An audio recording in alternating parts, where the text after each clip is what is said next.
अभी सब्सक्राइब करें हमारे YouTube चैनल ईश्वर टीवी को और देखिए वीडियोस सबसे पहले। हमारे यहाँ कहावत है, कौआ के कोसने से जानवर नहीं मरता। कौआ के कोसने से, कोसना मतलब बद्दुआ देना। कौआ के कोसने से जानवर नहीं मरता। तुम कितने भी कोसते रहो पड़ोसियों को, कितनी भी गालियां देते रहो पड़ोसियों को, कितना भी जलते रहो, तुम्हारे जलने से होगा क्या? इसलिए कहते हैं हमें क्या करना कि हमारा पड़ोसी कैसा है, हमें क्या करना कि हमारे पड़ोसन का बच्चा कैसा है, हम कैसे हैं, हमारा परिवार कैसा है। बुरा जो देखन मैं चला, बुरा ना मिलिया कोई, जो दिल खोजा आपुना, हमसे बुरा ना कोई।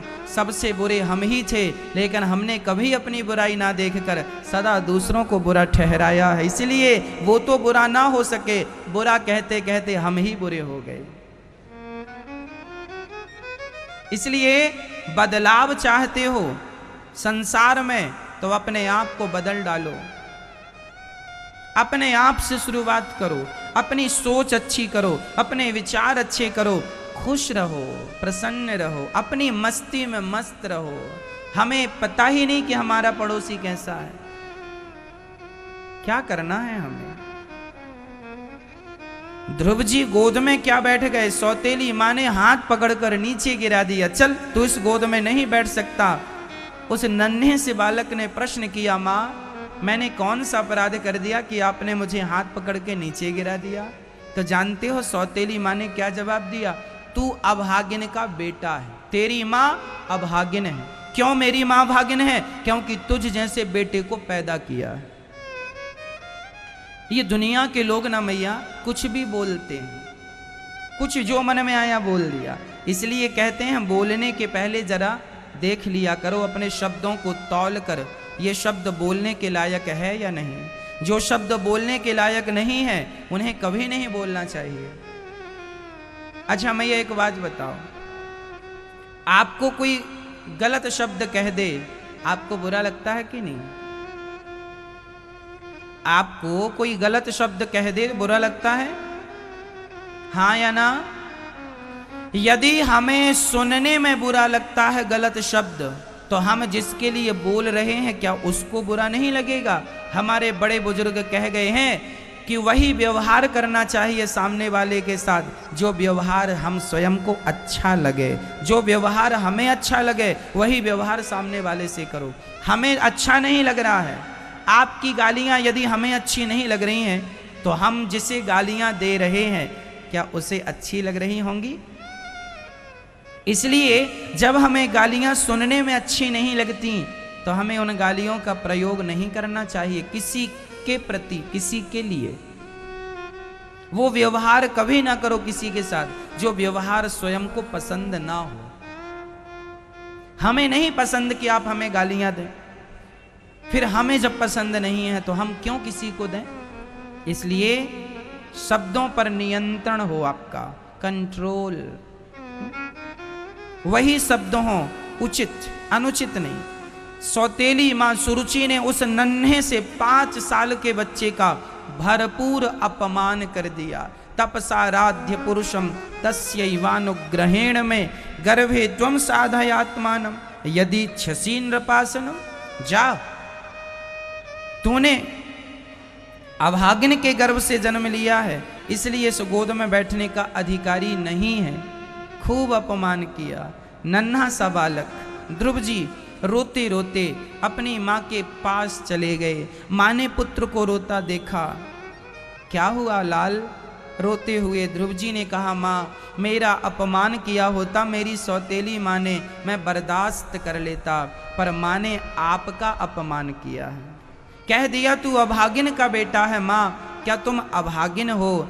माँ ने सिर पे हाथ फेरते हुए कहा, बेटा सच कहा है तेरी सौतेली माँ ने, मैं अभागिन हूं। क्यों, तुम अभागिन कैसी हो माँ? अरे बेटा मैं भाग्यशाली होती तो तुझे तेरे पिता की गोद में ना बैठा देती। बेटा ये उन दिनों की बात है जब तू पैदा नहीं हुआ था, मेरे गर्भ से कोई बच्चा पैदा नहीं हो रहा था। तेरे पिता उत्तानपाद बड़े चिंतित रहने लगे कि इस राजा कि गद्दी को कौन संभालेगा, मेरी पत्नी को तो बेटा नहीं है। तब इसने ही अर्थात सुनीति माता ने ही कह दिया अपने पति से, प्राणनाथ आप राजा हैं, दूसरा विवाह कर लीजिए। और मैंने दूसरे विवाह का प्रस्ताव दिया तो आपके पिता तैयार नहीं हुए, पर मेरे कहने से बार बार के संतान तो चाहिए, पुत्र तो चाहिए, तो इन्होंने दूसरा विवाह कर लिया तेरी सौतेली माँ सुरुचि से। और जिस दिन तेरी माँ सौतेली माँ आई, उस दिन उसके स्वागत के लिए मैं ही आरती की थाल लेकर गई। तो तेरी सौतेली माँ ने पूछा अपने पति अर्थात तेरे पिता उत्तानपाद से, ये कौन है? तो तेरे पिता ने बताया कि ये मेरी बड़ी महारानी है, ये पत्नी है मेरी, तुम दूसरे नंबर की पत्नी हो, ये पहले नंबर की पत्नी है। तो उस सुरुचि ने अपना पांव पीछे कर लिया और अपने पति से कहा, जब तक ये घर में रहेगी मैं घर में घुसूंगी नहीं। जबकि उन्होंने ही कहा कि विवाह कर लो, लेकिन कुछ स्त्रियां ऐसी ही होती हैं, घर में पांव रखते ही घर को नरक बना देती हैं, बर्बाद कर देती हैं। और कुछ नारियां जिनके चरण पड़ते ही घर में सुख शांति और समृद्धि आ जाती है। सबके अपने अपने चरणों की महिमा है। सुरुचि ने पांव रखा और कहा कि निकालो इसे। पुराने से खंडहर महलों में सुरुचि को भेज दिया गया। अब राजा को कभी समय मिलता है तो सुरुचि से मिलने जाते हैं। पर शादी विवाह जब उनका दूसरा विवाह हुआ, उसके कुछ दिनों के बाद ही सुनीति गर्भवती हो गई और सुनीति के पुत्र हुए हैं ध्रुव, और वह सुरुचि का पुत्र हुआ है उत्तम।